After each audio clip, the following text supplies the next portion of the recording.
Welcome to one more edition of Politics and Random. Egberto Willis, your host. Today we have a special guest. With us is Harvey Wasserman.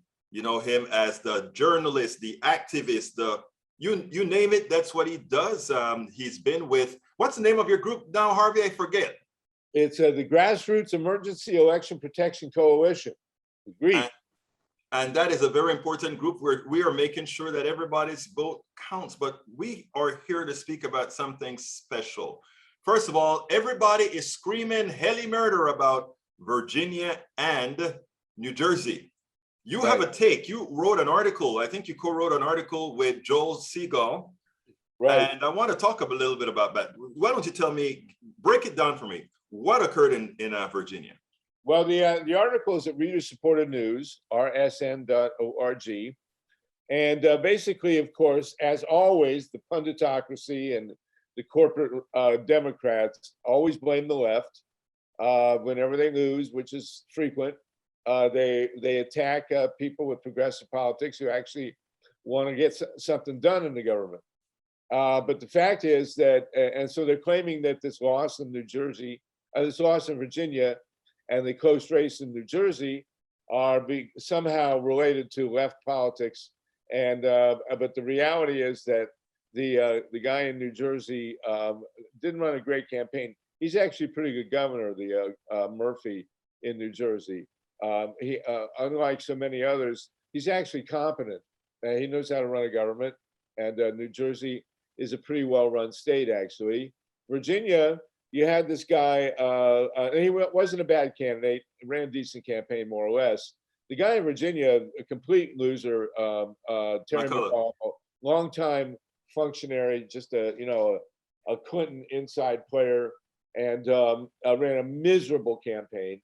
And we knew he was going to lose, and we knew he'd blame the left because he didn't get to people. He put all his money into TV advertising, didn't talk about anything substantial, just yapped away about Donald Trump, who wasn't running, and just blew it, just handed the state over to the Republicans. What are your, Harvey, what are your thoughts here? Because what really concerned me, yeah, they try to blame the left, but I mean, he didn't run a very smart campaign. First of all, I don't even think a slip of the tongue would ever state something to the effect of, I don't want parents to have any control in their kids' education. Look, we understand what he may have wanted to say, but in his autocratic manner of being in the corporatist world, that's exactly how they talk, isn't it? Yeah, and it's not relevant. I mean, they're playing a game the right wing. They got this critical race theory. They're doing whatever they possibly can to keep race as an issue, and this critical race theory stuff is just completely fabricated nonsense. It has nothing to do with anything except making dividing blacks and whites. That's all it's about. And they have to find a continual manner to keep the race issue hot and divisive. And Terry McAuliffe, didn't point out that the Biden administration got people money, didn't point out that they've been fighting the virus, which is a nightmare, and didn't point out that they're pushing this. They just got this infrastructure through, which is a miracle to a certain extent. I mean, we have a totally dysfunctional government, and the right wing is moving in there with their guns and their violence and their death threats. People on the left everywhere now are getting death threats on a regular basis. That's what these fascists do. And Terry McAuliffe is, just absolutely rolled over. Didn't talk about good government. Didn't talk about delivering on bread and butter issues. And he let the right wing set the agenda, and he lost. And he also didn't bring people out. I want to stop you right there because he made an important point there. He left it to the devices of the right wing. I wrote a piece and did a video a few days ago after the election where I stated that I'm tired of Democrats just leaving supposedly red counties, red areas, red districts. They just leave it to the devices of the right, as if they are not people who want good policies in these areas as well. I mean, it's mismanagement, the way they cede these areas to the Republicans, assuming that they'll just campaign in these big pockets of people they hope are all theirs. Don't you think it's malpractice that you don't realize that the people, that the policies that Biden helped the most are the people who most voted against him? Well, I think that, to me, I think that Steve Bannon has people running the Democratic Party. You know, Yes. they clearly the usual talking heads, all these consultants that always lose, that make no sense whatsoever. They are taking the Democratic Party and threw it in the toilet, and no idea. Or they don't care about winning. All they care about is their salaries. And a lot of these guys get paid commission for the placement of these ridiculous TV ads that waste our money. We won in Georgia. The bottom line is there was a miraculous win in Georgia. Explain. I think in your piece you did some explaining on that. Explain what worked in Georgia that stupidly did not work in New Jersey. Yeah, and Virginia is I mean, that Virginia. we had a great organizer named Andrea Miller, who Center for Common Ground. Another great organizer, Ray McClendon at the Atlanta NAACP, and they got people on the ground. They went door to door. They sent out postcards. They talked to people. They got people to the polls. The people that needed we need to win elections, and we won. Joe Biden carried Georgia. It's insane that he carried Georgia. It's a miracle. And then we elected 2 senators from Georgia, a black guy and a Jewish guy in Georgia. I mean, Right. I mean, that's the home of the Klan, for God's sakes. And it was done with grassroots campaigning. And the guy in Virginia just took all the money that he got from his corporate buddies and ran stupid TV ads that nobody wants to see, that are annoying, that make you want to vote against the guy. And that's their whole campaign. And then they lose, and then they blame the people that could have won the election for them, because they don't want to do policy. They don't want to do the hard work of getting social justice and saving the environment and dealing with issues like racism. Now, look, I want to throw something past you, Harvey, because whereas we call it that they've been incompetently campaigning, I don't know if that's the case. I want to postulate this to you, and you tell me your thoughts about this. I think that we have people in the Democratic Party, and for that matter, in the Republican Party. They don't really give a damn about parties at all. They are just there. The mansions, the cinemas, those that are corporately controlled, are just in particular parties to ensure those particular parties cannot do any damage to their corporatocracy, to the plutocracy, to the oligarchy. Example, why would, let's say, a cinema who was a Green Party woman just wants to hold up a bill? Why would they want to hold back a Build Back Better bill, if not to allow maybe a old Democratic senator to die, maybe for some other eventuality that says, okay, we need to put this on the back burner, and not do anything that's going to cause interest, or that cause our people to have to pay a dime more of what they've stolen from the American people? Thoughts? Well, look, Kirsten Sinema, everybody's talking about primarying her. She's not going to run again. She'll be a multimillionaire. Right. She got herself in there. She's obviously getting tons of money from the big pharmaceutical companies and whoever else that she's selling her vote to. I mean, this 50-50 split for Manchin and Sinema is like winning the lottery. Right. Well, they're gonna.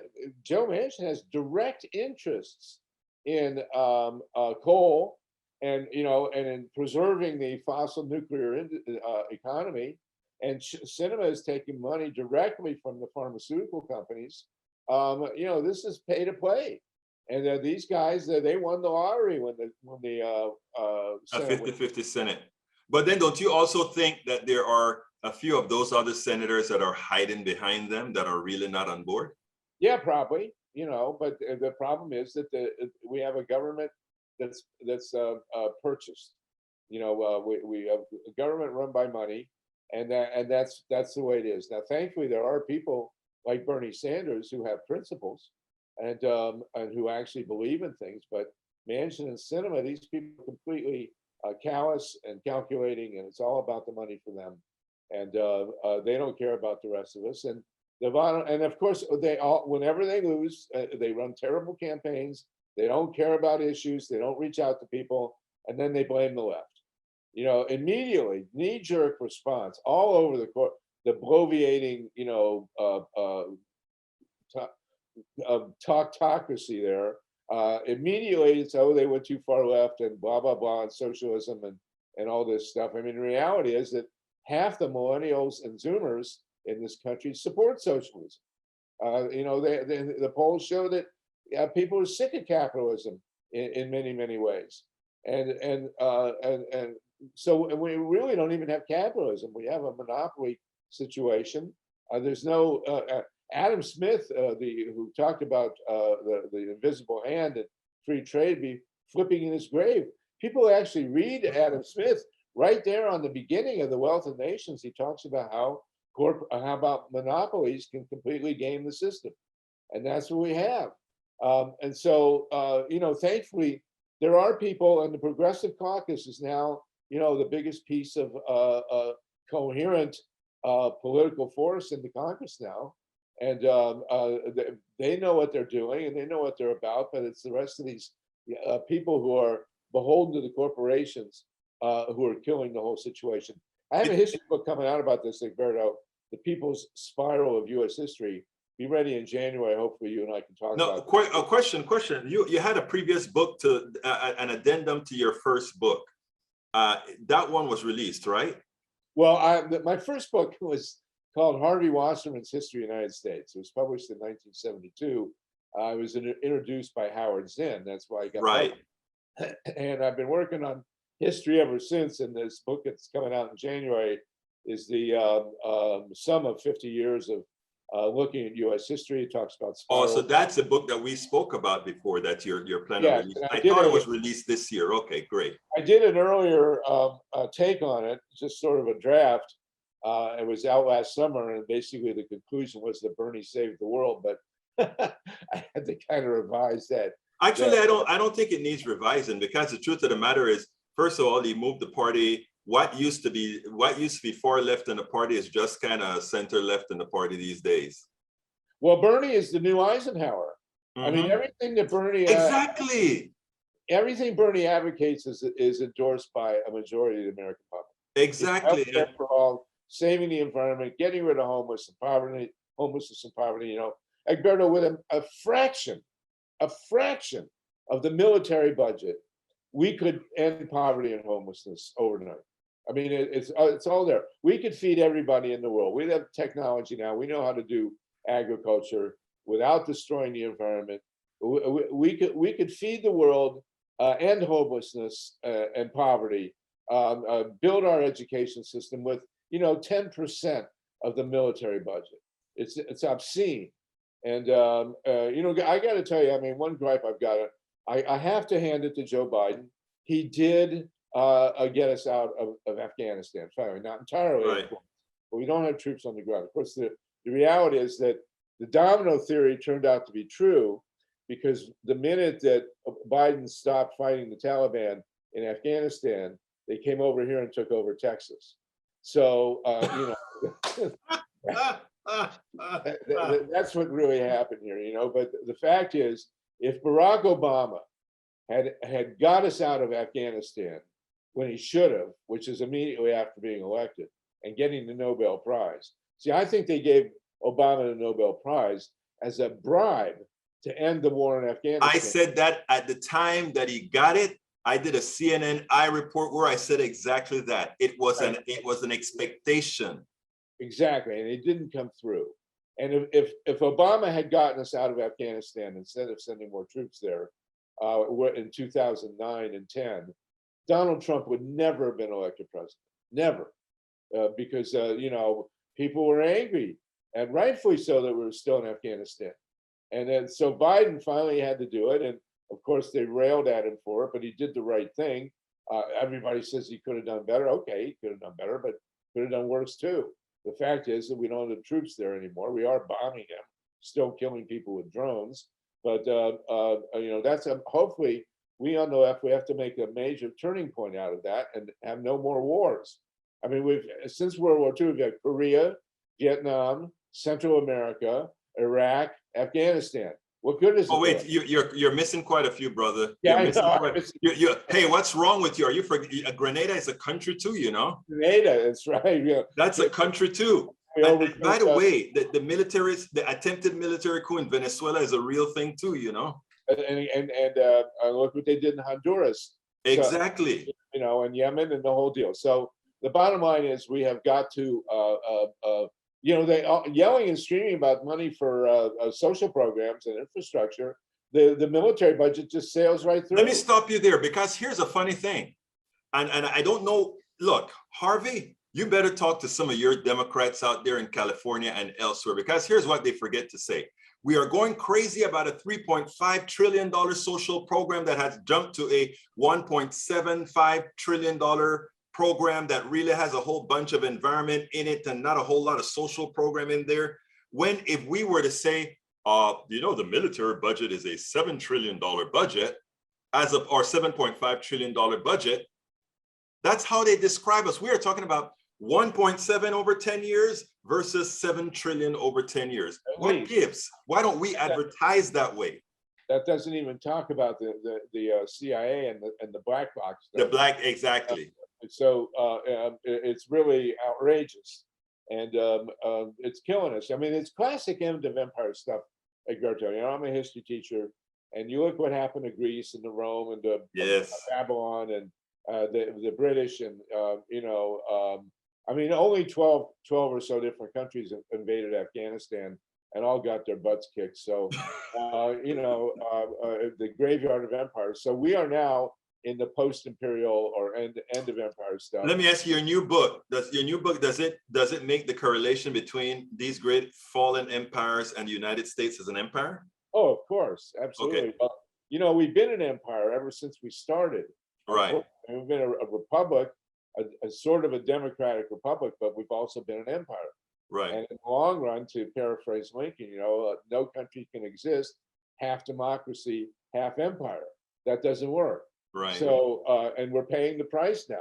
And like I say, if Obama had ended the empire, we would be in a very, very different case, different situation. I have to say, you know, all the horrible stuff that's going on in this country really is directly traceable to the war in Vietnam. Okay, one thought here. I know you know, I want to, because we're running on time right now, but I want to get your opinion on something right now. The progressives finally said, okay, with some assurances, we let you have the bill. Did they do the right thing? Yeah, I think so. But you know, but you notice the 6 votes against the Democratic. Omar is Omar, AOC, and a few others. Yeah. Yes, but 5 women and one guy, by the way. But women. Look, women. I'm sorry. The core of our party right now, or of the Democratic Party, I should say, right now, are women. These are young women. The number one theme in my history upcoming, the People's Spiral Years history, is that yes, we're transitioning away from empire. We have no choice. You know, the 21st century will not be the American century. But the most critical transition going on in the world today is the transfer of power from men to women. And I think that's a good thing. Number one, because you know, and our democracy, whatever democracy we have in the United States, is rooted not so much in Greece, there in Rome. I mean, there are aspects of the Roman Republic and the Greek democracy, but the democracy in America comes straight from the indigenous. The number one influence on establishing the United States as a democracy was the Iroquois Confederacy. Oh, I didn't know that. The most advanced democracy in the world was the Haudenosaunee, the people of the Longhouse, who are in what's now upstate New York. They had an extremely advanced democracy, which completely changed the worldview of the Europeans who came here. And it's totally ignored in all our history books. But even the liberal history books, they say, well, the Indians were here and they were nice people and we shouldn't have wiped them out. The Indians were here and they were brilliant and they had a tremendously advanced civilization and they were based in democracy, and whatever democracy the United States had came directly from the Haudenosaunee in upstate New York through Benjamin Franklin and Thomas Paine. If you want to look at the major influences on American democracy in the 1770s and 80s, it was Benjamin Franklin and Thomas Paine, and they were totally in tune with the indigenous. Hey, you need to send me a manuscript of that book now to enlighten me so that I can ask you the right questions when it come out in January, buddy. I will indeed. Yeah. And Berto, you're the greatest, and I understand you subjected yourself to being on the board of KPFT, probably the greatest act of masochism in world history. And we need to retake the Pacifica Network, and that's for another show too. Well, you know what? With guys like you on the team, brother, and whether directly or indirectly, that's exactly what we're going to do. Yes, and we need that network, and we need your show. You're doing great stuff, Egberto. It's really great to be on with you, and we got to stop this left bashing finally. I mean, the good news is in the United States, and this is the game changer, is that the American public is with us. That all this right wing stuff, this screaming of this horrible fascist. I can't even think of his name. The jerk on TV all the time. They're always yelling and screaming about the left, and they use this critical race theory to divide people. Racism is the core cancer, along with empire, that's been destroying the United States since the 1600s. And it was invented. Racism was invented to divide people and to divide the working class, and that's what they're still doing. They're still relying on it, but less and less. The millennials and the Zoomers, the two upcoming generations, which are now about a third of the country, are very, very left and progressive compared to all other generations, even the baby boomers in our history, because they're racially diverse. They couldn't care less about people being gay. I mean, it's just part of and the indigenous were like that too, by the way. There were tribes in some cases that discriminated against gays, but by and large, homosexuality was just accepted by the indigenous and they were matriarchies. There's a great line. There's a documentary about the Haudenosaunee, the Iroquois, who were extremely advanced, as I said, and they were run by the women ran the tribes, but they let the men be the chiefs. And so in this documentary, a matriarch from the indigenous Haudenosaunee was asked, why is it that if the women run the tribe, why are the men the chiefs? And she said, well, it gives them something to do, and it makes them feel important. So that's where we're at now. If you'll notice, of all the countries in the world dealing with the COVID, the countries run by women uniformly did better than the countries run by men. Oh, wow. It's almost like you're mimicking some of the stuff that we've spoken about, how powerful the countries run by women, from Angela Merkel, who became the de facto leader of the world under Trump, to others. That is so true. But Harvey, we got to cut it here. Look, it's always great talking to a guy of your stature, your honor, your knowledge. I mean, I can't wait to get your manuscript, because there's a hell of a lot I need to learn from stuff that I'm pretty sure is in that book. Harvey Wasserman, activist extraordinaire, Pacifica Network, long timer. Join us on our Zoom calls at Grassroots Emergency Election Protection Coalition. Egberto, we'd love to have you on anytime you want to come on. Thank you so kindly. Harvey Wasserman, you have a great rest of your day. You too, bro. Thank you. Take care. We spend a lot of time deconstructing the news, trying to parse it into a form that everybody can understand. We try to find those little nitpicks where it flies above the fray, etc. If you really like these videos that we do, I want to ask a big favor. Please go ahead. Number one, subscribe to our channel. And number two, please join if you can. Thank you so kindly for watching. Keep watching. Please remember to share. We must populate the entire internet with our progressive message, a message that we know is what most Americans say that they want. So help us, please join.